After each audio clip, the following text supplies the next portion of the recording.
یہ آپ نے ایک ورڈ استعمال کیا علامہ صاحب، متع، یہ اسلامی شریعت ہے، یہ عقد عارضی جسے میں عرض کر رہا ہوں؟ جی قرآن کی آیت موجود ہے، فَمَسْتَمْتَعْتُمْ بِهِنَّ فَآتُوهُنَّ أُجُورَهُنَّ، یہ قرآن کی آیت ہے جن سے تم متعہ کرو، انہیں ان کا مہر، ان کا اجر دے دو. اور متعہ جو ہے نا عقد موقت کو کہا جاتا ہے، ایک مخصوص ٹائم پیریڈ کے لیے. اور ہمارے پاس جو ہے نا بالکل حلال ہے، 100% نکاح دائمی کی طرح حلال ہے، لیکن اس کی شرائط اور کنڈیشنز الگ الگ ہیں. نکاح دائمی میں وقت معین نہیں ہوتا، وہ تا حیات ہے، اور نکاح متعہ میں وقت معین ہوتا ہے. نکاح دائمی کے اندر جو ہے وہ جسے کہا جائے کہ شروط آپ نہیں رکھ سکتے اس قسم کی کہ میراث نہیں ہوگی، یہ نہیں ہوگا، وہ نہیں ہوگا. متعہ میں آپ رکھ سکتے ہیں. یہ سارے کے سارے معاملات ہیں جو نکاح دائمی اور نکاح متعہ کا اختلاف ہے. عدت کا اختلاف ہے، وہاں عدت زیادہ ہے، یہاں عدت کم ہے مثلاً.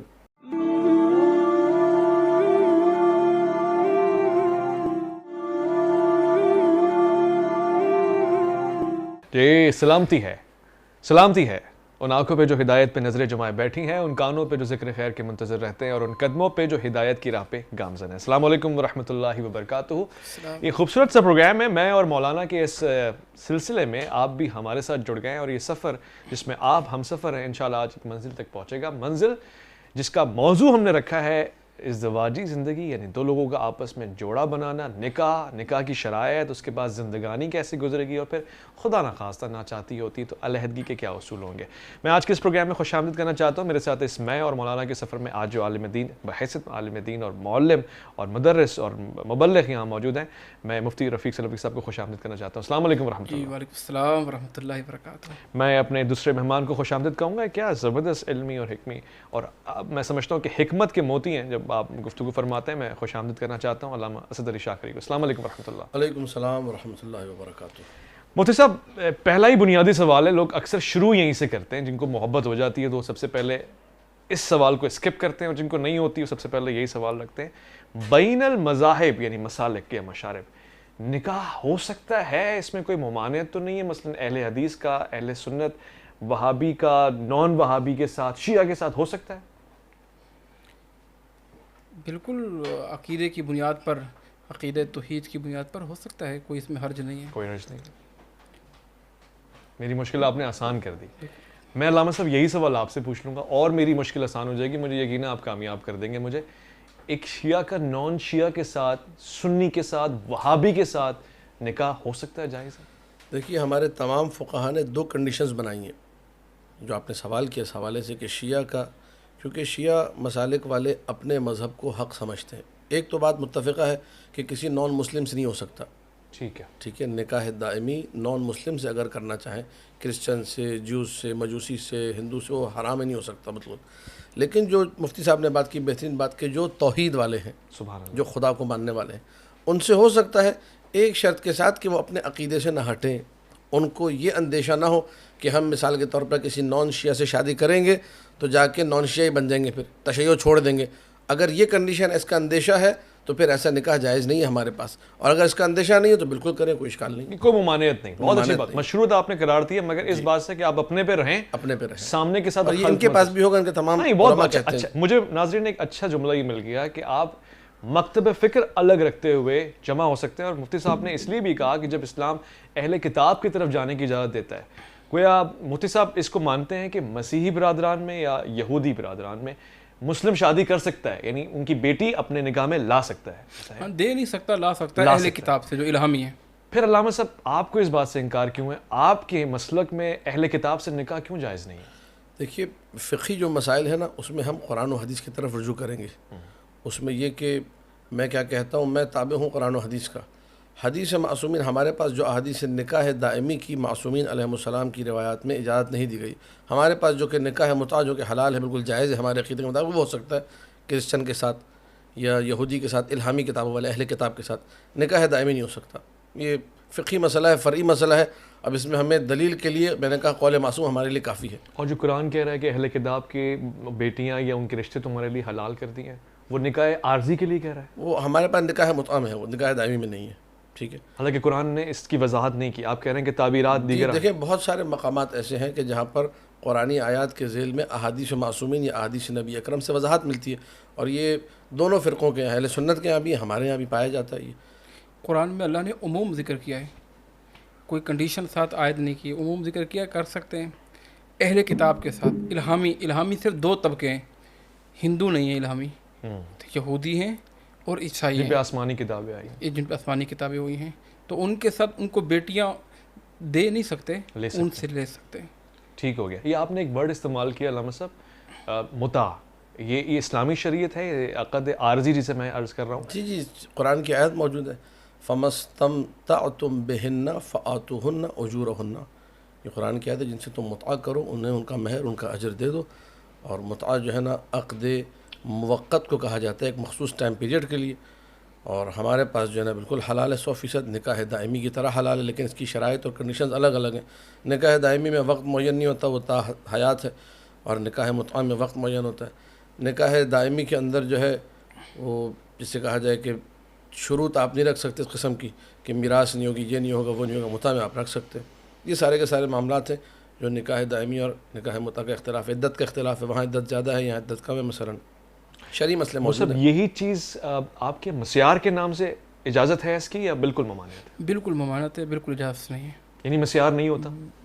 نکاح متع کا کوئی ایسی چیز جناب رسول اللہ صلی اللہ علیہ وسلم کے دور میں اور ہمارے نزدیک صحابہ کے دور میں، تابعین کے دور میں ایسا نہیں تھا۔ نکاح کی تعریف کیا ہے؟ لغوی تعریف پڑھیں، اصطلاحی تعریف پڑھیں، جمع ہونا، اور انسان ارادہ کرتا ہے موت تک کے لیے کہ میں آپ کا موت تک کا ساتھ رہوں گا، موت تک آپ میری رفیق حیات ہیں۔ تو اس میں کوئی متع کا کوئی تصور نہیں ہے، نہ اس کو عقل مانتی ہے، نہ اس کو دین مانتا ہے، نہ اس کی اسلام میں کوئی گنجائش ہے ہمارے اس نزدیک۔ سے قبل بھی نہیں ہوتا آیا اسلام میں، آپ کہہ رہے ہیں؟ اس سے پہلے تو ہوتا رہا ہے، اچھا، اس پھر سے ممانعت پہلے آ گئی۔ ممانعت آ گئی۔ پھر یہ مسیار کی اجازت کہاں سے آئی؟ مختلف لوگ نکاح کرتے تھے، متعدد نکاح کیا کرتے تھے۔ اسلام نے ایک ترتیب بیان کی ہے، فَانْكِحُوا مَا طَابَ لَكُم مِّنَ النِّسَاءِ مَثْنَىٰ وَثُلَاثَ وَرُبَاعَ فَإِنْ خِفْتُمْ أَلَّا تَعْدِلُوا، کہ جو تم پسند کرو دو دو کرو، تین تین کرو، چار چار کرو، اگر تم انصاف نہیں کر سکتے ہو تو فواحدہ، ایک ہی سے کرو، ٹھیک ہے؟ تو اسلام نے بتا دیا۔ اور وہ جو متعدد نکاح کرتے تھے پھر چھوڑ دیتے تھے، جیسے حضرت بتا رہے ہیں متع، مناسب آپ کہہ رہے ہیں، لیکن میں پھر سے کہوں کہ اس طرح کی اصطلاح میں خود سے ہی استعمال کر رہا ہوں، یا کچھ مسیار نام کی شے ایگزسٹ کرتی ہے؟ کچھ لوگوں نے اس میں نکالی ہے، گفتگو کی ہے، لیکن ہمارے نزدیک بالکل نہیں ہے۔ یعنی صرف نکاح کا معنی، جیسے میں نے شروع میں ذکر کیا کہ یہ آپ کی رفیقہ ہیں تا حیات، اگر بیچ میں نئی نبھ تھی، کوئی مسئلہ ہو جاتا ہے تو اللہ نے راستہ دیا ہے طلاق والا، ٹھیک ہے؟ یعنی مسیار نام کی کوئی چیز شرعی نہیں ہے، آپ کہہ رہے ہیں؟ نہیں، بالکل کہیں بھی نہیں ہے؟ نہیں۔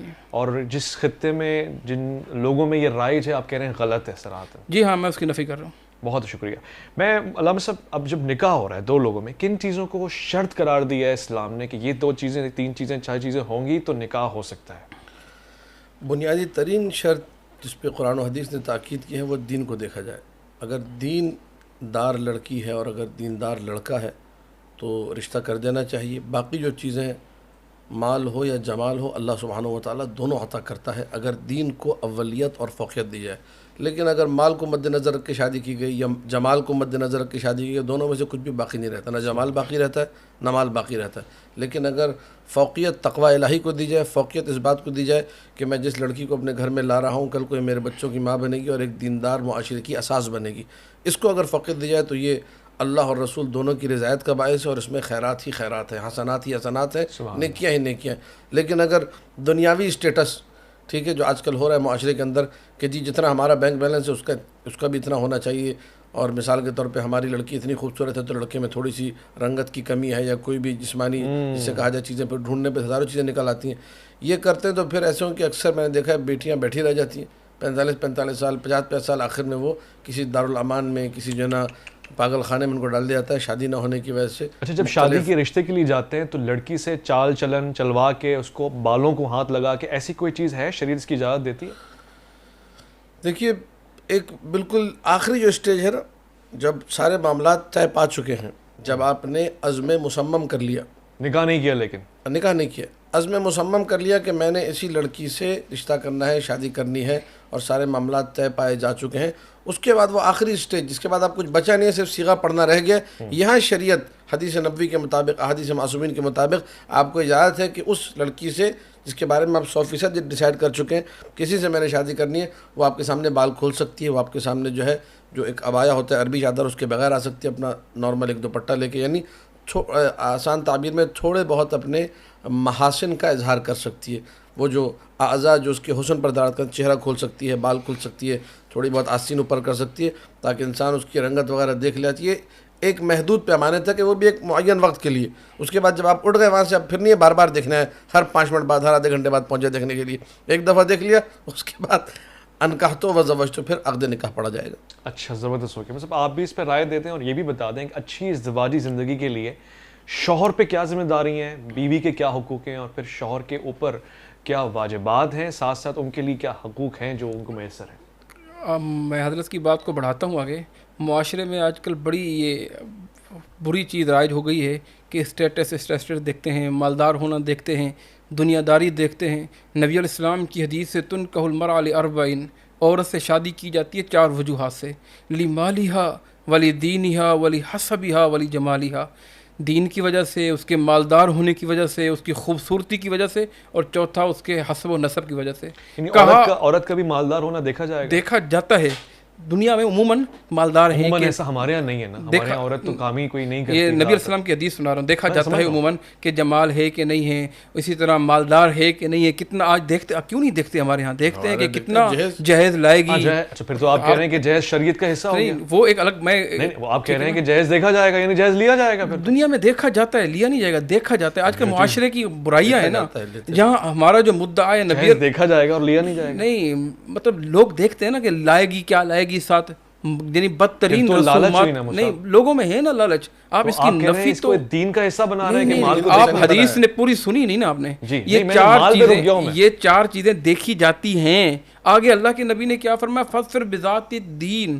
یہ مدعا ہے، دین والے کو ترجیح دو، کہ دین ہے تو سب کچھ ہے، اگر دین نہیں ہے تو اللہ کی قسم کچھ بھی نہیں ہے. داماد کا انتخاب کرنا ہے تو تب بھی دین دیکھیں، بہو کا انتخاب دیکھنا ہے تب بھی دین دیکھیں. نبی علیہ السلام نے فرمایا اذا اتاکم من ترضون خلقہ ودینہ. جب تمہارے پاس رشتہ آئے تمہاری بیٹی کے لیے تو 2 چیزیں ہیں، جب تمہارے بہو کے لیے 2 چیزیں دیکھیں. کیا دیکھنا ہے؟ اس کا اخلاق دیکھیں اور دین دیکھیں. اگر با اخلاق ہے، با دین ہے، فزوجوا، رشتہ کر دو. اگر با اخلاق اور با دینی، مال وطا، یہ دنیا، یہ اسٹیٹس، یہ کیا کیفیت نہیں. اگر یہ دونوں چیزیں موجود ہیں لڑکے میں کہ با اخلاق بھی ہے، با دین بھی ہے، فزوجوا، رشتہ کر دو. اگر نہیں کرو گے تکن فتنۃ فی الارض وفساد عریض، زمین پہ فتنہ پھیلے گا. میں آپ کو حضرت عبد الرحمن بن عوف کا واقعہ سناتا ہوں. یقین کریں رونٹے کھڑے ہو جاتے ہیں. بہت بڑے مالدار ہیں، اور اتنے مالدار ہیں کہ اگر مدینے میں ان کی آ جاتی ہیں شات، بکریاں آ جاتی ہیں، پورا مدینہ بھر جاتا ہے. پہاڑوں سے باقاعدہ سونا ان کا تولا جاتا ہے. لیکن جب بہن کا رشتہ کر رہے ہیں تو کیا دیکھ رہے ہیں؟ ہمارے معاشرے میں کیا دیکھتے ہیں؟ اسٹیٹس دیکھتے ہیں کہ اگر ہم سے اونچا ہونا چاہیے، اگر ہم سے اونچا نہیں ہے کم سے کم ایکول تو ہونا چاہیے. یہی چل رہا ہے. انہوں نے کیا دیکھا کہ آج عشاء کی نماز لمبی کون پڑھے گا؟ جو سب سے لمبی نماز پڑھے گا میں اپنی بہن کا رشتہ اسے دے دوں گا. نماز ہو گئی، سارے لوگ جانا شروع ہو گئے. اندھیرا ہے، اس طرح روشنیاں تو تھی نہیں. دیکھا ایک بندہ لمبی نماز پڑھ رہے. جب مڑ کے دیکھا تو کون تھے وہ؟ حضرت بلال ابن ابی رباح رضی اللہ تعالیٰ. کہا بلال، میں یہ سوچ کے آیا تھا کیا تمہیں میری بہن کا رشتہ قبول ہے؟ یہ ان کی ترجیحات تھیں. آج ہماری ترجیحات کیا ہیں؟ معاشرہ تباہی کے دھانے پر کیوں ہے؟ کہ ہماری ترجیحات تبدیل ہو چکی ہیں. پھر حضرت کی بات، دین والی کو ترجیح دیں گے تو ہمارے گھر کے اندر بھلائیاں آئیں گی، بہتریاں آئیں گی. ٹھیک ہے علامہ صاحب، مجھے آپ نے ایک اشارہ دے دیا جس سے کچھ ناقدین دلیل بنا کے اسے باقاعدہ ایک ثبوت کی حیثیت میں پیش کریں گے کہ جہیز تو دین سے ثابت ہے. واضح کرتے ہیں 2 ٹوک الفاظ میں، ہے تو بھی یا نہیں ہے تو بھی. دیکھیے مفتی صاحب نے جو حدیث سنائی آپ نے اس پہ توجہ نہیں کی. تنکح المرأة لأربعین، رسول نے ایک گراؤنڈ ریئلٹی کو سامنے رکھا ہے کہ عورت سے شادی کن وجوہات کی بنا پر کی جاتی ہے. رسول نے یہ نہیں کہا کہ تم بھی یہ کرو. یہ مفتی صاحب نے کہیں نہیں کہا، اور بار بار یہ کہہ بھی رہے تھے آپ سے کہ یہ شریعت نہیں ہے. نبی ایک گراؤنڈ ریئلٹی کو رکھ رہے ہیں، اور اس گراؤنڈ ریئلٹی کو سامنے رکھنے کے بعد تقاضا یہ کر رہے ہیں کہ دین کو مقدم کرو. باقی چیزیں بعد میں، اگر دین کے ساتھ مثلا مال بھی ہے، جمال بھی ہے، سونے پہ سہاگا، نور علی نور، بہترین ہے بھائی. دیندار بھی ہے، مالدار بھی ہے، دیندار بھی ہے، حسین و جمیل بھی ہے. نبی نے یہ تو نہیں کہا کہ خبردار حسین و جمیل کو دیکھنا ہی نہیں، تم بالکل کالی کلوٹی کسی جو ہے نا مثلا چڑیل سے شادی کرنا ہے، تو نہیں کہا نبی نے. حسین و جمیل عورت سے کرو شادی، لیکن دین مقدم ہے. ٹھیک ہے، اب میں اس سوال پہ آ جاؤں جس پہ آپ کی توجہ درکار ہے. جہیز دین میں ہے یا نہیں ہے؟ بالکل جہیز دین میں ہے، لیکن یہ کہ جہیز جو ہے اس میں ڈیمانڈ کرنا، اس میں جو ہے یہ کہنا کہ جو ہے اتنا جہیز ہوگا تو ہم شادی کریں گے، اور یہ چیز کیوں نہیں ہے، اور کال کر کر کے سامنے والوں کو ذلیل کر دینا آپ نے یہ نہیں دیا وہ نہیں دیا، یہ دین میں نہیں ہے۔ اگر کوئی اپنی بیٹی کی خوشی کے لیے کچھ دینا چاہ رہا ہے، دین کی طرف سے کوئی ممانعت نہیں ہے۔ طلب نہیں کر سکتے، طلب کر کے ڈیمانڈ کر کے سامنے والے کو ذیل و رسوا کرنا شرعاً حرام ہے اصلاً، کوئی بھی طلب رکھنا، ٹھیک ہے۔ الٹا مرد کے اوپر جو ہے مہر دینا واجب ہے، اور لڑکی والے طلب کر سکتے ہیں لڑکی کا مہر دیا جائے۔ لڑکی کو حق ہے طلب کرنے کا، لڑکے کو حق نہیں ہے وہ لڑکی سے ایک چیز بھی طلب کرے۔ لڑکی سے جو وہ طلب کرے گا وہ کیا ہے، لڑکی سے وہ طلب کرے گا وہ اس کی اجازت کے بغیر گھر سے باہر نہ نکلے، اس کے ناموس اس کے آبرو کی حفاظت کرے، اور تمکین جو حق زوجیت ہے اس کو ادا کرے۔ نہ لڑکی سے وہ یہ بھی طلب نہیں کر سکتا تو میرے گھر میں جھاڑو لگاؤ، لڑکی سے وہ یہ بھی طلب نہیں کر سکتا تو میرے لیے کھانا پکاؤ، لڑکی پاؤں دباؤ میرے، ٹھیک ہے۔ لڑکی سے وہ کچھ بھی کام کی ڈیمانڈ گھر میں نہیں کر سکتا شریعت کے مطابق، لیکن اگر لڑکی خود کر رہی ہے تو سیرت جناب سیدہ ہے۔ بہت اچھے، جناب سیدہ سلام اللہ علیہ امیر کائنات کے گھر پہ کام کرتی تھی، جھاڑو بھی لگاتی تھی، کھانا بھی بناتی تھی۔ اعجن مرتن و اطحن مرتن، اپنے بابا سے کہا یا رسول اللہ میں کبھی جو ہے نا گندم کو پیستی ہوں، کبھی آٹا گوندتی ہوں، میرے ہاتھوں میں چھالے پڑ گئے۔ تو بیوی نے تو اتنا کام کیا ہے۔ آج کل کی عورتیں جو ہیں وہ سارے ان کے معاملات جو ہیں وہی میرا جسم میری مرضی والی بات۔ مگر وہ کہتے ہیں آج کل کی عورتوں کو خاوند بھی تو حضرت علی جیسے نہیں ملے نا، آپ کا مرتبہ بھی تو ایک ہے، باپ بھی تو دیکھیے ہم تو صلی اللہ علیہ ہم تو کسی خاتون سے ہم لوگ یہ کہیں نہیں رہے نعوذ باللہ کہ کوئی جناب سیدہ جیسی ہو جائے گی یا کوئی مرد امیر المومنین جیسا ہو جائے گا، ٹھیک ہے۔ ہم تو بات کر رہے ہیں سیرت سے ایک روشنی لینے کا، سیرت میں کچھ جو اچھا لگ رہا ہے اس کے تھوڑا سا اسٹرگلنگ ہو کے تھوڑی سی کوشش کر کے اس کو جھلک تو آئے، جھلک تو آئے، کم سے کم جھلک کی بات کر رہے ہیں۔ ہم تو بات ہی نہیں کر رہے کہ آپ جو ہے نعوذ باللہ مثال کے طور پہ جناب سیدہ بن جائیں یا آپ امیر المومنین بن جائیں، تو کسی نے نہیں کہا، لیکن یہ انہوں نے واقعہ سنا ہے حضرت عبدالرحمن ابن عوف کا، ان کے کس طریقے سے وہ گئے مسجد کی طرف اور سب سے زیادہ طویل نماز والے کا انتخاب کیا۔ تو اب جو ہے گزارش یہ ہے کہ آپ بھی دیندار کو مقدم کریں، یہ بھی یہ نہیں کہہ رہے کہ تم عبدالرحمن بن عوف بن جاؤ مثال کے طور پہ، میں بلال ابن رباح بن جاؤ۔ لڑکا مولوی ہو تو چلے گا، بزنس مین ہو، یہ بات کی بات نہیں، میں نے یہ نہیں کہا، مفتی عالم ہو تو یہ اچھی بات، بہت ہی غلط بات، آپ نے بالکل مس انٹرپریٹ کیا میری بات کو۔ واللہ العلی العظیم قسم شریک حقیقت ہوں کہ میں نے ایک لمحے کے لیے یہ نہیں کہا کہ لڑکا مولوی ہونا چاہیے۔ بہت سارے مولوی ایسے ہیں کہ جن پہ صبح شام لعنت برستی، پھٹکار برستی ہے، ٹھیک ہے۔ ان مولویوں کا دین سے کوئی تعلق نہیں ہے، صرف دستار لگانے سے یا ابا پہننے سے یا ماما لگانے سے کوئی مولوی نہیں بنتا ہے۔ بات ہو رہی ہے دین کی، دین کی ڈیمانڈ آپ سے بھی ہے، مجھ سے بھی ہے، جتنے یہاں پہ ہمارے برادران کیمرہ مین ہیں ہر ایک سے ہے۔ دین کی ڈیمانڈ مولوی سے تو نہیں ہے خالی، مولوی اگر بے دین ہے تو ملعون ہے۔ صحیح کہہ رہے ہیں، میں نے یہ نہیں کہا کہ آپ مولوی کی بات ہی نہیں کیا، ہم نے کہا دین کی بات۔ مولوی اتنی بھی کوئی بری چیز نہیں ہے، مطلب مولوی ظاہر ہے کہ اسلام کا نمائندہ ہی ہے نا، اور ہمارا ٹیچر ہے۔ آپ بھی نہیں، آپ بھی بہت اچھے۔ مگر مفتی صاحب کیا ہم یہ قانون بنا سکتے ہیں حالات حاضرہ کو دیکھتے ہوئے، جہاں ہم نے اجتہاد کیا ہے کئی چیزوں پہ، جہاں ہم نے قیاس بھی کیا ہے، مطلب کہیں کہیں اجازت لی ہے، جہیز پہ پابندی لگا دیں، کیا یہ شرعی حکم ہوگا، یہ لا شرعی ہوگا؟ لفظ جہیز اگر استعمال نہ کرے تو اچھا ہوگا۔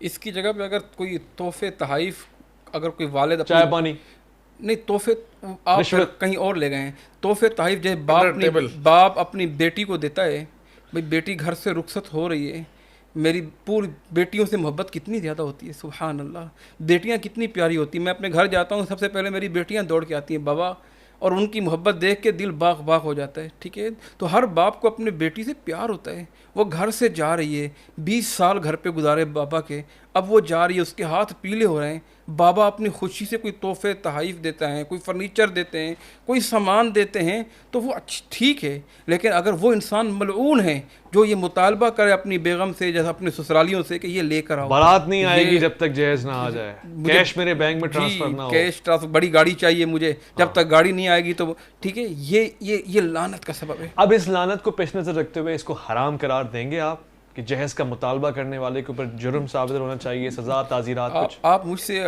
کیا کہنا چاہ رہے ہیں؟ جو آپ کہیں گے میں کہنے کے لیے میں یہ کہہ رہا ہوں کہ وہ جائز نہیں ہے، ملعون ہے، اور ملعون سے بڑا الفاظ کیا ہو سکتا ہے؟ یعنی اس کی سزا تعزیر بننی چاہیے، لعنتی ہے۔ ٹھیک ہے، واضح ہو گیا۔ اب ہم آ جائیں اسی چیز کو پیش نظر رکھتے ہوئے، جہیز نہیں لیا، اچھا شوہر تھا، آپ نے کہا کہ دیندار خاتون تھی، دیندار خاتون ہے، آپ نے کہا کہ ایک اچھا اخلاق والا آدمی تھا، اچھا اخلاق والا آدمی، یہ جوڑا بن گیا، ان کو زندگی میں رہنے کے لیے کن اصولوں کے اوپر چلنا پڑے گا، کن چیزوں سے نظر اندازی کرنی پڑے گی، تب جا کے یہ کامیاب جوڑا بنا سکتے ہیں؟ رشتے واقعی آسمان پہ بنتے ہیں؟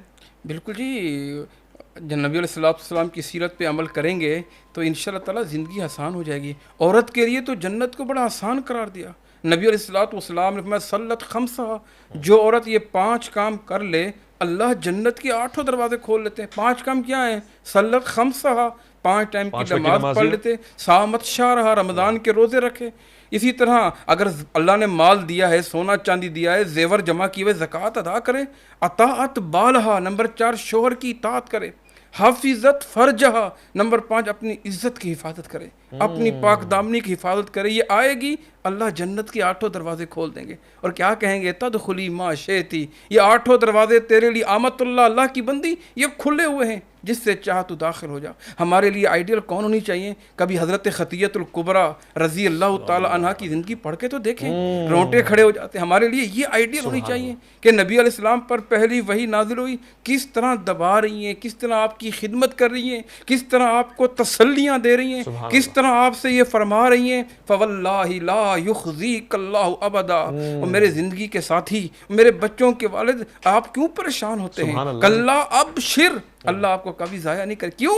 آپ کے اندر یہ خوبیاں ہیں، انک لتصل الرحم وتصدق الحدیث وتحمل الکلہ، آپ لوگوں کے بوجھ اٹھاتے ہیں۔ نیک بیوی، فرما بردار بیوی، وہ پریشان نہیں کرتی، وہ زندگی کی رفیق ہوتی ہے، وہ تسلیاں دیتی ہے، یعنی ایک رفیقہ رفیقہ وہ مل جاتی ہے ہمیں اس انداز سے۔ علامہ صاحب، نہیں نبھی، رشتے آسمان پہ نہیں بنے، زمین والوں نے بنائے تھے اجتماعی طور سے، جمہور اور ساری کیفیت سے، مگر پھر بھی نہیں بنی۔ اب علیحدگی کے لیے اصول کیا بتاتا ہے اسلام؟ میں کہہ دوں طلاق ہے، طلاق ہو جائے گی، میں ان گواہوں کو جمع کروں جو شریک تھے نکاح میں، کیا اصول ہے؟ دیکھیے، پہلی تو یہ بات انتہائی واہیات اور غلط بات ہے کہ رشتے آسمان پہ بنتے ہیں، ایسا کچھ بھی نہیں ہے۔ اگر رشتے آسمانوں پہ بنتے ہیں، طلاق زمین پہ کیوں ہو رہی ہے؟ صحیح بات ہے۔ ٹھیک ہے، یعنی ایک رشتہ تھا جو آسمان پہ بنا، وہ امیر کائنات علی بن ابی طالب علیہ السلام اور جناب سیدۃ نساء العالمین کا رشتہ تھا، بس۔ اس کے علاوہ دوسرا کوئی رشتہ آپ نہیں لا سکتے ان کے بعد جس کے بارے میں آپ یہ کہیں کہ وہ رشتہ جو ہے آسمانی رشتہ ہے۔ باقی لوگوں نے مشہور کر دیا ہے، اور اس میں بغض امیر المؤمنین کا عنصر شامل ہے۔ جو دشمنان امیر المؤمنین تھے انہوں نے مشہور کیا، جب یہ دیکھا کہ نبی اکرم نے یہ فرمایا کہ اللہ نے جو اس طریقے سے وہاں عرش پہ فیصلہ کیا ہے اور جو اللہ کا فیصلہ ہے وہی ہوگا، تو لوگوں نے ہر ایک کے لیے مشہور کر دیا کہ ہر ایک کے فیصلے اور ہر ایک کے رشتے وہی آسمان پہ بن رہے ہیں، امیر کائنات کا بنا تھا۔ ایک بات تو یہ ہو گئی۔ دوسری بات یہ کہ جب آپ بات کرتے ہیں ایک بہترین زندگی کی، جب رشتہ بن گیا اور اس بہترین زندگی کو گزارنے کے لیے آپ نے تربیت ہی کوئی نہیں کی، ٹھیک ہے، لڑکے کو جھٹ پٹ پکڑ کے شادی کر دی، لڑکی کو جھٹ پٹ پکڑ کے آپ نے شادی کر دی، کوئی دینی اصول، کوئی دینی ضوابط کی، کوئی تربیت کی، یعنی ماں لڑکی کو مثال کے طور پہ کچھ نہیں سکھا رہی کہ تم نے شوہر کے گھر میں جا کے کیا کرنا ہے۔ باپ اپنے لڑکے کو ایک لفظ نہیں سکھا رہا کہ بیٹا تم نے کیسا شوہر بننا ہے۔ پھر جو گھر کی چیزیں ہوتی ہیں نا، وہی اگلے گھر میں نکل کے آتی ہیں۔ باپ نے اگر زندگی بھر گالیاں دی ہیں تو بیٹا بھی آگے جا کے گالیاں دے گا۔ ماں اگر سست بن کے بیٹھی رہی ہے تو بچیاں بھی اس کی سستی کے ساتھ، یعنی میں ایسے خاندان بھی جانتا ہوں کہ جن میں لڑکیوں کی شادی کر دی اور جو لڑکی کی والدہ ہیں وہ گھر سے کھانے بنا کے بیچیں گے، میرے بچے کو تو کچھ بنانا آتا نہیں ہے، ٹھیک ہے۔ اسی میں بعد میں جو ہے نا پھر لڑائی جھگڑے ہو گئے، اسی پہ طلاقیں ہو گئی۔ مسئلہ سارا یہ ہے کہ آپ نے دینی ضوابط کی پابندی نہیں کی، آپ دین سے واقف نہیں۔ طلاق تک نوبت پہنچتی کیوں ہے؟ طلاق تک انسان جاتا کیسے ہے؟ اس سبب پہ، اس علت پہ اگر غور کر لیا جائے تو مسئلے سارے کے سارے حل ہو جائیں گے۔ کوئی بھی دین اولاً تو سمجھنے کو تیار نہیں۔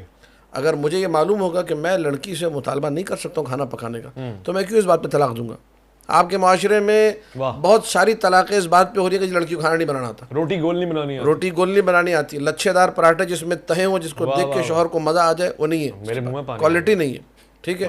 آملیٹ مثال کے طور پہ اس کا ایسا نہیں ہوتا کہ جس میں رس بھرا ہو، خشک آملیٹ بناتی ہے، اس کو تیل کا اندازہ نہیں ہے۔ چائے دودھ پتی کی صحیح نہیں بنا رہی ہے، ٹھیک ہے، اس کی چائے کم رنگ ہوتی ہے، الائچی ڈالنا بھول گئی تھی، طلاق، چینی کم ڈالی، طلاق، زیادہ ڈالی، طلاق۔ یہ معاملات سارے کے سارے اس لیے کہ معاشرہ بے دین ہے۔ اگر معاشرے میں مرد کے حقوق کیا ہیں اور عورت کے حقوق کیا ہیں، اگر حقوق کا نظام ہی مرتب کر دیا جائے، آپ کی آدھی زیادہ طلاقیں ختم ہو جائیں گی۔ اچھا جی، تو کریں نا، کیوں نہیں کرتے ہم؟ آپ کی وہی والی بات، مولوی اور دین والی جو بات کی، میں نے کہا پورے معاشرے سے دین کا تقاضا ہے۔ کون دین سننے کو تیار ہے؟ دین لوگوں کو تب یاد آتا ہے جب وہ لوگ رسوا ہو چکے ہوتے ہیں، جب نوبت طلاق تک پہنچ جاتی ہے نا، تب مولوی کے پاس آتے ہیں، مولانا صاحب یہ مسئلہ ہو گیا۔ تو آپ طلاق تک نہ لے جائیں، نکاح کے دوران خطبہ نکاح میں شامل کر لیں، لوگوں کو اس وقت پتہ لگ جائے کہ کیا کیا حقوق ہیں۔ میں تو بیان کرتا ہوں، جہاں بھی میں صیغہ نکاح پڑھاتا ہوں، نکاح پڑھانے جاتا ہوں، میں چند جملے، کلیدی جملے ہوتے ہیں جو میں کہتا ہوں، اور لڑکی کو بھی خطاب کر کے کہتا ہوں، جہاں میری مائک پہ آواز پہنچتی ہوتی ہے، اور لڑکی سے بھی، کہ یہ جو سارے کے سارے جو ہے نا ڈھکوسلے بازی ہیں نا، کہ جو تمہیں موبائل پسند ہے مجھے پسند ہے، یہ رنگ جو تمہیں پسند ہے مجھے پسند ہے، جو چینل تم دیکھتی ہو وہ میں دیکھتا ہوں، جو تمہیں پارک پسند ہے وہ پارک مجھے پسند ہے، جو پکنک تمہیں پسند ہے وہ مجھے پسند ہے، جو ڈرامہ تمہیں پسند ہے وہ مجھے پسند ہے، جو ہیرو تمہیں پسند ہے، یہ سارے کی ساری ان باتوں کا تیل نکل جاتا ہے 6 مہینے کے اندر، سب بکواس. ٹھیک ہے. زندگی چلتی ہے صبر اور حوصلے سے. زندگی اللہ نے انسان کو اختلاف کے ساتھ پیدا کیا. 2 سگے بھائیوں میں اختلاف پایا جاتا ہے. زمین آسمان میں ٹھیک ہے. زمین آسمان میں اختلاف ہے، لیل و نہار، شب و روز کا آنا جانا، ہر چیز میں اللہ نے اختلاف. یہ حسن ہے، اس میں اس اختلاف میں حسن ہے. تو انسان سامنے والے کو سمجھے، ٹھیک ہے، اختلاف اگر کرے سلیقے کے ساتھ، ادب کے ساتھ، زندگی حسین ہو جائے گی. جیسے آپ لوگ کرتے ہیں، علماء کرام کرتے ہیں. جیسے کبھی کبھار ایسا ہوتا ہے، زیادہ تر ہمارے اختلافات بھی جو ہے خطرناک ہو جاتے ہیں، اللہ معاف کرے. نہیں، اختلاف کا بھی ایک حسن ہے، راہ اعتدال پہ رہنے کی توفیق عطا کرے. الہی آمین. اچھا، ہم ایک اور نتیجہ لے لیں، اور میں جیسے قرآن کہتا ہے کہ اللہ نے، میرا وہ جملہ رہ گیا بھائی، بات تو مکمل کرنے دیں آپ. عنایت فرمائے. تو میں یہ کہتا ہوں کہ لڑکے سے کہ تم اس لڑکی کو جو آ رہی ہے یہ بات بتاؤ کہ میرے ماں باپ جو ہے نا معصوم نہیں ہیں، میرے ماں باپ بھی بشر ہیں، انسان ہیں. دیکھیں میں ہوں بیٹا، مجھے معلوم ہے کہ میرے ماں باپ نے مجھے 25 مرتبہ غلط بھی ڈانٹا، غلطی کسی اور کی تھپڑ مجھے لگا ہے. واہ، لگتا ہے آج آپ کا صیغہ نکاح ہو جائے گا. ٹھیک ہے. کئی مقامات پہ جو ہے نا میرے ماں باپ بالکل غلط تھے، لیکن چونکہ میں بیٹا ہوں نا، میں اس بات کو درک کرتا ہوں کہ وہ ماں باپ ہیں. میں کچھ نہیں بولتا، میں کہتا ہوں ٹھیک ہے باپ ہے یار، جس نے پالا ہے، پوسا ہے، بڑا کیا ہے، اس نے غلط بھی. یہ بات اگر لڑکی کو سمجھائی جائے نا کہ دیکھو اگر میرے ماں باپ غلط بھی ڈانٹے نا، تم شکوہ مجھ سے کرنا، ان کے سامنے کچھ نہ بولنا، ادب کا بڑی بات، آدھے مسئلے حل ہو جائیں گے. بڑی بات. ٹھیک ہے. وہاں سے لڑکی چیخ رہی ہوتی ہے، یہاں سے لڑکا بیچارہ پریشان ہوتا ہے، میں جاؤں تو، اور کیا ہے وہ غالب کا جو شعر ہے، کعبہ کے اسموں سے جاؤ. نہیں رو جگر کو پتہ نہیں سر کو پیٹوں، کیا عجیب سے شعر ذہن میں نہیں آ رہا میرے. چلے، لیکن یہ باتیں میں لڑکی کو جاؤں کیوں کدھر سمجھاؤں؟ کو میں پیٹوں جگر کو، میں اس طرح کچھ مجھے آپ اپنے لڑکے کو کیوں نہیں سمجھاتے؟ کیا لڑکوں کو بھی سمجھانے کے لیے کچھ ہے، یہ سب کچھ معاشرے میں لڑکی نہیں سمجھنا ہے؟ جی، لڑکوں کو بھی سمجھانا چاہیے، بالکل زندگی گزارنے کے طریقے بتانے چاہیے کہ لڑکی کا حقوق ہیں، اس کے خیال کریں. نبی علیہ السلام نے فرمایا ان تطعمها اذا طعمت وتکسوها اذا اکتسیت. تمہارا کام جو تو کھائے وہی اپنی بیگم کو کھلائے گا، جو تم پہنو گے اپنی بیگم کو ویسا ہی پہنو گے. نبی علیہ السلام نے فرمایا ولا تضرب الوجه، اپنی عورت کے چہرے پہ تھپڑ نہیں مارنا. اللہ اکبر. ولا تحجر الا، نبی علیہ السلام کی حدیث. یہ کتنی پیاری باتیں اور کتنی ضروری باتیں. ہم آج عورت کو سمجھتے ہیں ہماری ملکیت ہے. نہیں بالکل نہیں. اور بیان کیے افسوس ہے، کھول کر بیان کیا کریں. بتا رہے ہیں. کوئی ایک ایسی چیز نہیں ہے جو جناب محمد رسول اللہ صلی اللہ علیہ وسلم نے چھوڑی ہے. آداب مباشرت بھی بتائیں. جی بالکل آداب. میں چاہوں گا کہ بغیر شرم اور جھجک کے کچھ بنیادی باتیں بتا دیں کہ کیا چیزیں منع کی ہیں، کیا چیزیں ہیں جن کی آپ کو اجازت ہے. یہ میں حضرت کی طرف یہ سوال منتقل جواب. کیوں اس سے آپ ماور رہے ہیں؟ ابھی تک مفتی رفیق صاحب ہر جگہ رفیقہ رفیقہ رفیقہ، اور جب رفیقہ کی خدمت کی بات آئی تو ادھر. کیونکہ مجرب ہیں ماشاء اللہ تعالیٰ، تو یہ کھول کے تفصیلات بتائیں گے انشاءاللہ. میں چاہوں گا کہ چند بنیادی چیزیں ہونی چاہیے، پتہ ہونی چاہیے. مثلا جیسے کہ اب یہ ایک مسکنسیپشن ہے یا صحیح چیزیں آپ ویریفائی کر دیں کہ کسی خاتون سے افیئر ہو جو نہیں ہونا چاہیے، اس کے بعد نکاح نہیں ہو سکتا اس کے اگر آپ نے کوئی بدکاری کی. ایسا ہے مجھ سے علامہ صاحب؟ بلکہ زبردستی کرنا چاہیے نکاح اس کا. پکڑ کے کرنا چاہیے. بدکار عورت سے نکاح کرنا چاہیے. جب اس نے منہ کالا کر لیا اپنا نکاح کے بغیر، وہ جی وہ کالا کر لیا تو لپسٹک لگا، ہاں لپ سے لگانی چاہیے. بالکل راستہ اس کے لیے انہی کے ساتھ ہی آپس میں نکاح کر دینا چاہیے. اچھا بالکل یہ تجویز دے رہے ہیں، ہم سب اتفاق کرتے ہیں اس سے. بالکل صحیح کہہ رہے ہیں، بالکل صحیح کہہ رہے ہیں، بالکل صحیح کہہ رہے ہیں. خوب ہو گیا، بہترین ہو گیا. اچھا آداب مباشرت پہ بات ہو رہی تھی. بات میں چھپے ہوئے الفاظ میں کر دوں مگر میسج پہنچ جائے. یہ دبر وغیرہ ان تمام چیزوں کو شریعت نے منع فرمایا، اجازت دی. لوگ حیوانیت پہ اتر آئے ہیں آج کل، واضح کر دیں. دیکھیے اسلام جو ہے وہ دین فطرت ہے. ٹھیک ہے. جو مباشرت کے فطری طریقے ہیں اس کے بھی آداب بیان کیے ہیں شریعت نے. دیکھیے میں ہوں، انسان ہونے کے ساتھ ساتھ ہر انسان میں ایک حیوان چھپا ہوا ہے. یہ کھانا پینا حیوانیت ہے. یہ سیکسول جو ڈیزائرز ہیں، آپ کی جنسی خواہشات، یہ حیوانیت ہے. اسلام نے حیوانیت کو صحیح سمت کی طرف گامزن کیا ہے. سبحان اللہ. آپ کھانا کھانے بیٹھ رہے ہیں، کھانا کھانا تو حیوانیت ہے. گدھوں کی طرح کھائیں گے، گھوڑوں کی طرح کھائیں گے، نعوذ باللہ مثال کے طور پہ اور دیگر نجس حیوانات کی طرح کھائیں گے؟ نہیں. آپ بسم اللہ الرحمن الرحیم پڑھیے. سبحان اللہ. آپ لقمہ دہنے ہاتھ سے لیجئے. آپ کھانے کے بعد الحمدللہ رب العالمین کا. یہ کیا ہو گیا؟ یہ آپ کو صحیح سمت دکھا دی کہ تم جو رزق لے رہے ہو، تم جو کھانا لے رہے ہو، تم اس حیوانیت میں شریعت کو لے آؤ، دین کو لے آؤ، اور سمجھو کہ رازق حقیقی کون ہے، رزق دینے والا کون ہے، مالک کون ہے، خالق کون ہے، اسی کے نام سے ابتدا کرو، اسی کے نام پہ انتہا کرو، بسم اللہ الرحمن الرحیم پڑھو اور الحمدللہ رب العالمین کہو۔ یہ کیا ہو گئی؟ یہ آپ کی حیوانیت کے ساتھ ساتھ انسانیت اور شریعت اور دین اور حق کو پلس کر دیا۔ بالکل ایسے ہی آداب مباشرت میں بھی ہے۔ مباشرت میں رسالہ ذہبیہ امام رضا علیہ الصلوۃ والسلام کا موجود ہے آداب مباشرت کے حوالے سے، لیکن خود نبی اکرم محمد مصطفیٰ صلی اللہ علیہ وآلہ ان سے پہلے یا علی یا علی یا علی پوری حدیث تفصیلی ہے جس میں آداب مباشرت کو رسول اکرم نے بیان کیا کہ مباشرت کیسے ہونی چاہیے۔ مباشرت میں انسان کو جتنا اپنی خواہشات کا احترام کرنا چاہیے، کہ میں مثال کے طور پر اگر میری شہوت پوری ہو رہی ہے، میری خواہش پوری ہو رہی ہے، اتنا ہی زیادہ بنیادی ترین چیز اپنے پارٹنر کا بھی ہوش ہونا چاہیے۔ بہت اچھے، بہت اچھے۔ یہ نہیں کہ میں حیوان بن جاؤں، بس میں جو ہے اینڈ تک پہنچ جاؤں اور گازم جسے آپ کہتے ہیں، کیا کہتے ہیں، سیکسول ڈیزائر کی آخری حد تک، ٹھیک ہے، میں جو ہے حیوانی حد تک پہنچ، میں اپنی حیوانیت کو منطقی انجام تک پہنچا دوں، مجھے سکون مل جائے، مجھے چین مل جائے، مجھے قرار آ جائے، لیکن جو ہے وہ جو بیچاری عورت ہے وہ زندہ لاش کی طرح، اس کو میں نے جو آپ نے کہا کہ جناب استعمال کر کے پھینک میرا خروج ہو جائے باقی ہو جا نہ ہو، ٹھیک ہے۔ یہ جو چیز ہے نا، یہ ہے دو ٹوک اور واضح جملہ آپ نے فرما دیا۔ یہ حیوانیت ہے، یہ کہ آپ کو صرف اپنی فکر ہو، سامنے والے کی فکر نہ ہو۔ دین یہ کہتا ہے کہ تمہیں جتنی اپنی، اور اس کو بیلنس ہے نا، بیلنس، اس کو ایک اور حدیث میں بھی بیان کیا گیا، جن چیزوں کی تم عورتوں سے تقاضے کرتے ہو، عورتیں بھی انہی چیزوں کا تم سے تقاضا کرتی ہیں۔ اچھا، آپ اگر چاہتے ہیں کہ آپ کی جو خاتون خانہ ہے وہ آپ کو ماسی نہ لگے، آپ جب گھر میں جائیں تو ایک اچھا لباس پہنی ہوئی ہو، خوشبو اس نے لگائی ہوئی ہو، لپسٹک چہرے پہ ہو، سرخی پاؤڈر ہو، ذرا ایک حسین و جمیل لگے، ٹھیک ہے، نہ یہ کہ جو نا آپ اسے دیکھ کے کسی اور کمرے کا رخ کریں گے، تھوڑی دیر بعد دیکھا جائے گا، ابھی زیارت ممکن نہیں ہے مسئلہ، ٹھیک ہے۔ اسی طریقے سے خاتون خانہ کی بھی تمنا ہوتی ہے کہ میرا شوہر جو ہے نا وہ رحیم باولا نہ لگے، مثال کے طور پر، ٹھیک ہے، میرا شوہر بھی ذرا ڈھنگ کا انسان لگے، خطوط بنا ہوا ہو، بال وال اس کے مناسب ہو، اس کے بھی بدن سے خوشبو آتی ہو، اس کا بھی لباس مناسب ہو، تو داڑھی بڑی ہو، داڑھی جو ہے حد اعتدال، دیکھیے نہ بالکل زیرو مشین لگا دیں آپ، نہ یہ کہ جو ہے نا آپ جھاڑو رکھ کے گھومیں، جب ویسپا آپ چلائیں تو جو ہے ایک داڑھی دائیں جا رہی ہو، بہت یہ غلط جملہ ہے، بائیں جا رہی ہو، یہ بہت غلط جملہ ہے۔ اس سے مراد کیا ہے؟ نہیں نہیں، یہ جو ہے نا اس کی میں جو ہے نا نہیں ایسی داڑھی ہونی چاہیے مفتی صاحب جیسی بہترین داڑھی۔ اللہ نے جو دی فاف اللہا، نبی علیہ السلام کی حدیث ہے، معاف کر دو، چھوڑ دو، ٹھیک ہے نا، اور کس الشعر، مونچھوں کو کاٹنے کا حکم دیا۔ اصل میں آپ چھیڑ دیتے ہیں بیچ میں داڑھی، نہیں میں چھوڑ دیتا ہوں داڑھی، نہیں آپ چھیڑ دیتے ہیں، اختلافی آپ کی داڑھی بہترین ہے، یہ داڑھی بہترین ہے، اور اگر میری اتنی بھی ہو تو وہ بھی بہترین ہے، میری آئی اتنی ہے جو اللہ تعالیٰ نے نصیب کی ہے، لیکن جو فاف اللہا حدیث رکھتے ہیں ویسے عام طور سے کہ اس کو مختصر رکھا جائے، صحیح بخاری کی حدیث ہے، فاف اللہا معاف دیکھیں ہمارے پاس ہے نبی علیہ حضرت علی رضی اللہ تعالیٰ کی داڑھی کہاں تک تھی؟ علی بطنی ہی، علی بطنی آپ کے پیٹ تک جاتی تھی، حضرت علی کرم اللہ وجہ کی داڑھی، اور حضرت علی کرم اللہ وجہ یہ جو ہے کہاں سے حدیث پڑھا مجھے نہیں معلوم، پھر میں وہی کہوں گا کہ میں نہیں مانتا والی بات۔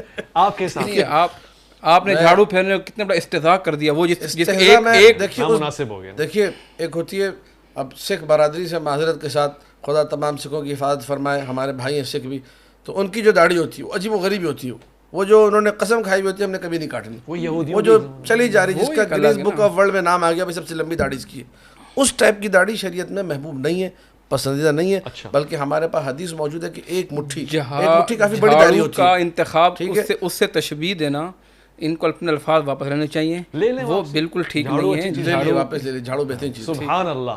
اب یہ بتائیں یہ یار حضرت اور اللہ کے رسول کبھی ایک الفاظ، آپ کے پاس ایسی کوئی روایت ہے کہ حضرت علی کی داڑھی پیٹ شریف تک؟ علی بطن ہی کی کوئی روایت نہیں ہے کہ داڑھی پیٹ پہ آ رہی تھی۔ آپ کے حساب سے ان کی داڑھی کی مقدار کیا تھی؟ ایک مٹھی کے اندر جو داڑھی ہوتی ہے وہ داڑھی تھی، ایک مٹھی۔ آپ کی کتب میں کیا ہے ان کی داڑھی کہاں تک تھی؟ ان کے جو شمائل میں لکھا ہوگا نا، میں پیٹ والی جو روایت ہے، نہیں وہ تو ٹھیک ہے، میں نے بتائی ہے نا، آپ وہ بتائیں، مٹھی والی روایت بتائیں، حضرت علی کی قبضۃ الید سے وہ تو آپ اپنی طرف سے کہہ رہے ہیں نا، اللہ قبضت، وہ تو حضرت علی کے لیے تو نہیں ہے نا، شمائل میں اگر لکھا ہوا ہے کہ حضرت علی کی داڑھی اللہ قبضت، اس مطابق آپ اپنی کتاب کے ذمہ دار ہیں، اس کی میں نفی کر رہا ہوں، میں نے پہلے بھی کہا تھا کہ میں نہیں مانتا، میں بھی کہہ رہا ہوں، ٹھیک ہے، ہم نے آپ سے آپ کی کتاب کا آپ سے پوچھ رہا ہوں، آپ یہ اللہ قبضہ کی بات بتا دینا ثابت، حضرت ہمارے مٹھی والی بتائیں کہ حضرت علی کی داڑھی مٹھی جتنا، شاید بتا رہے ہیں علامہ صاحب، میں بتا دیں، عرض کر رہا ہوں، بحار الانوار، جو انعام بولیں گے ابھی میں انعام دے رہا ہوں، انعام کیا ہے جو بولیں گے چلیں بتائیں علامہ صاحب۔ بحار الانوار علامہ مجلسی کی کتاب ہے، اس میں تمام ائمہ کے رنگ و شمائل اور محاسن اور ہر چیز لکھی ہوئی ہے. وہ حضرت علی کوئی کا ہمارے بتایا پاس رضی حضرت اللہ امیر المومنین تعالیٰ. کا بتا رہا ہوں میں, کسی ہماری کتاب میں یہ نہیں ہے کہ حضرت امیر کی داڑھی جو ہے وہ پیٹ تک آتی تھی. یہ دکھائیں, ثابت کریں ہماری کتاب میں. اپنی کتاب کی بات کروں گا نا, اپنی کتاب. یہ کہہ رہے اپنی کتاب, میں نے کہا میں تسلیم نہیں کرتا. اچھا اللہ اللہ الگ کے الگ کیوں, ایک کتاب کیوں نہیں؟ قرآن کے حساب سے کوئی ہے کوئی ایسا؟ قرآن میں تو کتاب ایسا نہیں ہے, ہے. اصل یہ ہونی نہ چاہیے پیٹ تک حدیث ہے, نہ مٹھی حضرت والی. سلمان فارسی کی داڑھی کہتے ہیں بڑی تھی, اس حوالے سے تو آپ کا بھی میرے خیال ہے بہت اچھا مطالعہ ہے کہ ان کی داڑھی بڑی تھی. میں نے ایسی کوئی روایت اگر نہیں انہیں پتہ بھی ہوگا تو پھر بھی یہ بھی کہیں گے نہیں, اس سنی. لیے واقعی کہنا میرے علم پڑے میں گا. نہیں ہے.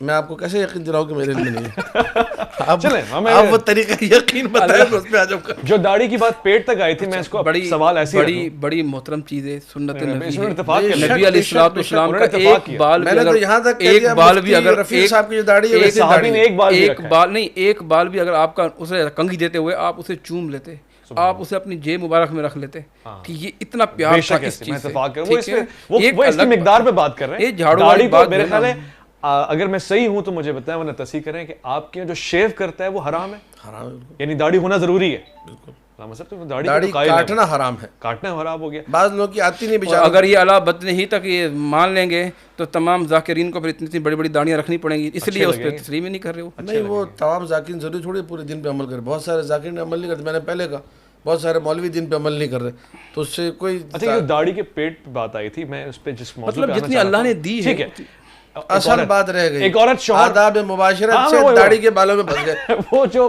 پیٹ وہیں سے واپسی جا رہے ہیں. ایک عورت حاملہ ہے, پیٹ سے ہے, زوجہ ہے, اس دوران اس سے مباشرت ہو سکتی ہے, اس کے ساتھ سیکشل ڈیزائرز ہو سکتا ہے, یا شریعت کوئی لمٹ بتاتی ہے؟ کچھ معاملات ہیں طبی معاملات, میڈیکلی. کچھ مقامات ایسے جہاں پہ عورت مثال کے طور پہ آج کے ماحول کی پلی ہوئی وہ اتنی نازک ہے کہ میڈیکل ڈاکٹر آپ کی گائناکولوجسٹ کہتی ہے کہ بھائی مباشرت 6 مہینے تک نہیں کرنی, 5 مہینے تک.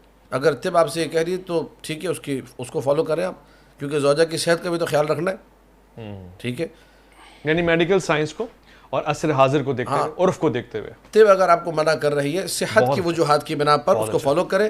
لیکن اگر منع نہیں کر رہی تو کوئی ممانعت نہیں ہے. حالات حمل میں جمع ہو سکتے, کوئی ممانعت نہیں ہو سکتا ہے. بہت اچھا ہو گیا. مطلب یہ بھی بات, چونکہ ازدواجی مسائل آ گئے, میں نے تو طلاق پہ جانا ہے, اور مجھے بہت اچھا آپ سے مواد, یعنی میرا مطالبہ جو تھا علم کا, حکمت کا, وہ مل گیا ہے. اس دورانیے میں خاص طور سے اختلاف ہو جائے تو کوئی طریقہ شریعت بتاتی ہے کہ علیحدگی کیسے ہو, طلاق کا طریقہ کار کیا ہوگا؟ اب شادی اور شادی سے فوراً طلاق کی بات بنتی تو نہیں ہے. آج کل اتنی تکتی ہے شادی, آج کل اس سے بھی جلدی ہو رہی ہے. اللہ اکبر کبیرہ. اللہ رب العزت نے قرآن کریم میں بتایا الطلاق مرتان, طریقہ بتایا, جس طرح نکاح کا طریقہ ہے علیحدگی کا طریقہ بھی بتایا. الطلاق مرتان فامساک بمعروف او تسریح باحسان, کہ 2 طلاقیں ہیں, اس کے بعد بھی آپ کو اختیار ہے کہ آپ رجوع کر سکتے ہیں. فامساک بمعروف, اچھے طریقے سے رجوع کریں, اور اگر چھوڑنا بھی ہے تو تسریح باحسان, اچھے طریقے سے چھوڑیں. ٹھیک ہے نا. اسی طریقے پر رب العالمین اللہ کے نبی کی حدیث میں نے بھی بتائی تھی کہ طلاق حلال تو ہے, لیکن حلال چیزوں میں سے سب سے بری چیز ہے ابغض الحلال. ابغض اسم تفصیل کا صیغہ ہے, یعنی سب سے بدترین مبغوض ترین چیز حلال چیزوں میں سے وہ طلاق ہے. ایک روایت میں آتا ہے اہتز لہ عرش الرحمن, اللہ کا عرش ہل جاتا ہے. ایک روایت میں آتا ہے یفرح بالشیطان, شیطان جو سب سے زیادہ خوش ہوتا ہے وہ طلاق کے معاملے میں ہوتا ہے. بہت احتیاط کرنی چاہیے, کہیں کوئی آپشن ہی نہیں ہو, مارنے کاٹنے پہ بات آ جائے. پھر اللہ نے فرمایا والصلح خیر, مساہلت کا کردار ادا کرنا چاہیے, صلح بہتر ہے. ٹھیک ہے, اور اگر بالکل رہنا دوبر ہو جائے, مشکل ہو جائے, کٹھن ہو جائے, حلال قرار دیا, آسرا ہے پھر حلال ہے, پھر آپ چھوڑ دیں. کیونکہ سناتم دھرم یعنی ہندوؤں میں ظاہر طلاق ہو ہی نہیں پاتی, تو اس کے ساتھ ستی ہونا پڑتا ہے, اور کچھ بھی نہیں ہے. اچھی بات آپ نے بتائی. علامہ صاحب, اختتامی مراحل ہیں, میں اگر غلط ہوں تو پھر تصحیح فرما دیں. آپ کے ہاں اور مفتی صاحب کے ہاں طلاق کے مسائل کم و بیش ایک جیسے ہی ہیں, یعنی آسانی سے طلاق نہیں ہوتی, اور یہ دیکھا بھی گیا ہے کہ تشیع میں بہت کم طلاقیں ہوتی ہیں. وجہ کیا ہے؟ دیکھیں, میں اس بات سے اتفاق نہیں کرتا آپ کی کہ تشیع میں بہت کم طلاقیں ہوتی ہیں. شیعہ سنی ہے کہ معاشرے میں رہنے والے لوگ ہیں, اور طلاق کا ریشو سیم ہے. جتنی ان کے یہاں طلاق ہو رہی ہے اتنی ہمارے یہاں طلاق ہو رہی ہے. ہمارے یہاں طلاق ہوتی ہے, ہم ان کے پاس جائیں گے کہ جی طلاق ہماری بچا لو, یعنی شادی واپسی سمیٹ جائے, کیونکہ اہل حدیث کے بڑا مشکل ہے طلاق ہونا. نہیں, مشکل تو دیکھیے, یہ ہمیں تمام علماء کو تربیت دی جاتی ہے, اور جنہوں نے جملے ارشاد فرمایا بالکل بجا فرمایا کہ حتی الامکان ہماری یہ کوشش ہوتی ہے کہ رشتے کو بچایا جائے. ٹائم دے کے, ڈیلے کر کے, بھئی 3 مہینے بعد آؤ, 2 مہینے بعد آؤ, ان کی میٹنگز کرائی جائیں, ان کو مشترکات یاد دلائے جائیں, ان کو پیار محبت کے قصے لیلا مجنون کے, شیریں فرحات کے, نل اور دمن کے، سسی پنو کے، سب کے قصے سنا کے ان کو جو ہے کہا جائے کہ بھائی you have to make your love again, تم نے جو ہے دوبارہ اس رشتے سے جڑنا ہے، محبت کرنی ہے، رشتے کو آگے بڑھانا ہے. پھر بھی اگر سمجھ میں نہ ہم لوگ اپنی کوشش کرتے، اگر ساری کوششوں کے بعد کوئی نتیجہ نہ نکلے، پھر آخری حد وہی ہوتی ہے کہ طلاق حلال ہے، تو پھر ہم لوگ بالکل اینڈ میں جا کے یہ پروسیس ہے اس کا. وہ مجلس میں ایک طلاق ہوگی، ایک مجلس میں ایک ہی طلاق ہوتی ہے. ٹھیک ہے، اس اب اتفاق یہ کہ کرتے ہیں. برادران بالکل جی، اہل ان میں سے- چاہ رہا ہوں اتفاقات پہنچے. ان سے بالکل اس بارے میں 100% اتفاق ہے. ایک مجلس میں 1000 دفعہ کہوں طلاق ہے، مگر وہ کاؤنٹ ایک دفعہ ہوگی. صرف ایک دفعہ ہوگی. بالکل ٹھیک ہے، پھر نیکسٹ کب ہوگی؟ نیکسٹ جب دوسرے مہینے جب عورت حیض سے پاک ہوگی، ایام سے پاک، ایسی جی. نہیں ان 3 مہینے بعد. ان کے یہاں کا مجھے نہیں معلوم. ہمارے یہاں کا جو سلسلہ ہے وہ یہ کہ جب وہ اپنی عدت گزار لے گی، ٹھیک ہے، اور اگر اس عدت میں رجوع کرنے کا مرد حق رکھتا ہے، یعنی بغیر نکاح کے صرف جا کے اپنی بیوی کو گلے سے لگا لے، پیار کرے کہ بھئی ختم کرو بات، رجوع ہو جاتا ہے ہمارے یہاں بغیر صیغہ نکاح وغیرہ کے. صرف پیار کرنا، گلے سے لگا لینا باعث رجوع ہے، رشتہ دوبارہ ویسے کنیکٹ ہو جاتا ہے. تو اگر رجوع کر لیا، پھر دوبارہ طلاق دی، دوسری ہو جائے گی. پھر دوبارہ عدت میں رجوع کیا، پھر تیسری طلاق دی، ایک اور طلاق ہو گئی. یا ایک اور طریقہ یہ ہے کہ عدت مکمل کرنے کے بعد نکاح کیا، پھر طلاق دی، پھر عدت مکمل ہونے کے بعد پھر نکاح کیا. 2-3 طریقے ہیں اس کے. صحیح. تو طلاق کسی بھی طریقے سے ہو سکتی ہے. بہترین آخری ایک سینٹنس، اور میرے پاس 30 سیکنڈز ہیں. بہترین ازدواجی زندگی گزارنے کے لیے کیا چند ایک اصول ہیں کہ جن پہ انسان گامزن ہو جائے، اس کا رشتہ بچ جائے گا؟ سب سے بہترین چیز یہ کہ گھر میں آتے جائے سلام کریں، اپنی بیگم کی تعریف کریں واہ. کہ آپ آج بہت اچھی لگ رہی ہیں، آج آپ نے کپڑے کہاں سے، کیا بات ہے. نہ بھی لگ رہی ہو تو نہ بھی لگ رہی ہو تو آپ کہیں ان کو. تو یہ جملے جو ہیں، آج آپ نے کھانا بہت اچھا بنایا ہے، کہ آپ اپنے ہاتھ سے بنایا، آج آپ نے کمال ہو گیا. آج ہمارے میں کیا ہے کہ ہم خوبی بیان نہیں کرتے، تعریف نہیں کرتے. آپ تعریف کریں، وہ پھر آپ کی بھی تعریف کری. حق ہے کہ آپ آج اچھے ان سوٹوں میں اچھے لگ رہے ہیں، آج آپ ماشاءاللہ بہت. تو اس میں محبت بڑھتی ہے، رفیقہ کے لیے رفیق بن جائیں. تبھی زندگی اچھی گزرے گی. واہ واہ بھائی، بہت شکریہ علامہ اسد علی شاکری صاحب کا، مفتی رفیق سلفی کا. آپ نے دیکھا کتنی خوبصورتی سے میں اور مولانا کا یہ سفر آج اس منزل تک پہنچا کہ ازدواجی زندگی میں دین ہمیں ایک پیارا ضابطہ اخلاق بھی دیتا ہے، اور پھر نتائج بھی اچھے ہی آتے ہیں. یہاں بات جناب خدیجہ ام المومنین حضرت خدیجہ کی کردار، آپ کی صفات، اور پھر سب سے بڑھ کے یہ کہ آپ کی زندگانی میں معاونت رسالت مآب صلی اللہ علیہ وسلم کی کس انداز سے، اس پہ بات ہوئی، اور پھر ہم نے جو نتیجہ نکالا وہ آپ کی زندگی تک کا نکالا. اپنا خیال رکھیں گے آپ، اور اپنے سے بڑھ کے خیال رکھیں گے ان احکامات کا جو اللہ تعالیٰ نے آپ پہ نافذ کیے ہیں، فرض کیے ہیں. میں محمد اویس ربانی آپ سے اجازت کا طلبگار ہوں. پھر ملاقات ہوگی میں اور مولانا میں.